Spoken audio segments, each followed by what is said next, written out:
একজন সঙ্গীত শিল্পী দাবি করেছেন বাংলাদেশের ৯০% মসজিদ নাকি অবৈধ জায়গায় স্থাপিত। আপনি তার দাবি কতটুকু সত্য মনে করেন? আমি সম্পূর্ণ মনে করি যে মিথ্যা দাবি এটি। অনেক মসজিদেই হয়তো সরকারি জায়গায় মসজিদ তৈরি হয়েছে। স্থানীয় প্রশাসনের অনুমোদন নিয়ে অনেকে যথাযথ পারমিশন নিয়েছেন। হয়তো প্রাথমিকভাবে অস্থায়ীভাবে মসজিদ করে এরপরে অ্যালটমেন্ট নিয়েছেন।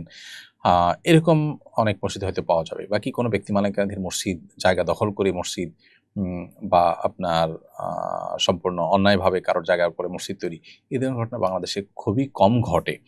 সরকারি জায়গায় যে মসজিদ হয়ে থাকে সেটাও সরকারি অ্যালটমেন্ট নেওয়া এবং নির্দিষ্ট প্রসেস অবলম্বন করা উচিত। দখল করে বা সেখানে মসজিদ করে নিয়ে তারপরে অ্যালটমেন্টের জন্য চাপ দেওয়া এবং সিন ক্রিয়েট করা এবং ধর্মীয় প্রতিষ্ঠানের কারণে অ্যালটমেন্ট দিতে বাধ্য করা, সেটাও অনুচিত কাজ।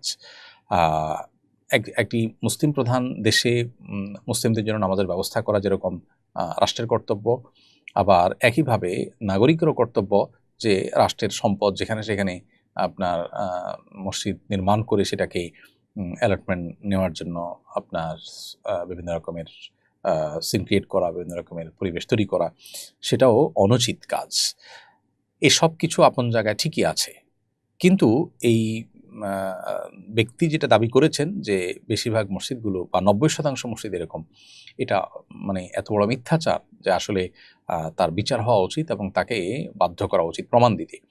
তিনি যদি প্রমাণ দিতে না পারেন তাহলে সেক্ষেত্রে তার বিরুদ্ধে মামলা হওয়া উচিত যে তিনি এত বড় একটা জঘন্য কথা কীভাবে বললেন। আমরা যেখানে বসবাস করি আমাদের আশপাশের 10টা মসজিদকে আমরা যদি খোঁজ খবর নেই তাহলে এই 10টা মসজিদের 9টাই অবৈধ জায়গায় তৈরি হয়েছে এরকমটি কেউ কি আমরা জানি, কেউ কি আমরা মানে এরকমটি বাস্তবতায় দেখি? আমার মনে হয় যে এই ব্যক্তি ইসলাম এবং মুসলিমদের প্রতি বিদ্বেষ পোষণ করেন। ইসলাম বিদ্বেষীদের দেশে চলে যাওয়া উচিত। এটা ইসলাম বিদ্বেষীদের দেশ না, এটা ইসলাম প্রেমীদের দেশ। এটা ধার্মিক মানুষদের দেশ। দেশের বিষয়ক মানুষ ধর্মপ্রাণ। অতএব এ ধরনের কথা যারা বলেন তারা মূলত ইসলাম এবং মুসলমানদের প্রতি বিদ্বেষ লালন করছেন। এই মাটিতে বসে, ধার্মিকদের মাটিতে বসে ধর্মের ব্যাপারে এই যে বিদ্বেষ চর্চা, এই যে মিথ্যাচার, যারা আসলে ইসলাম বিদ্বেষী হয়ে থাকে তারা যে মিথ্যাবাদীও হয়ে থাকে, এই উক্তিটি বোধহয় তার একটা প্রমাণ হয়ে থাকবে। খুবই বিচ্ছিন্ন কিছু মসজিদ হতে পারে যে অন্যায়ভাবে গড়ে উঠেছে, সেগুলোর বিরুদ্ধে আমরাও কথা বলি, কিন্তু তাই বলে আপনার 90% আপনার মসজিদকে এভাবে অবৈধ জায়গায় গড়ে ওঠার কথা বলাটা, এটা আমার মনে হয় তার বিবেককে জিজ্ঞাসা করলেও তার বিবেকও তাকে বলবে যে তিনি মিথ্যাবাদী।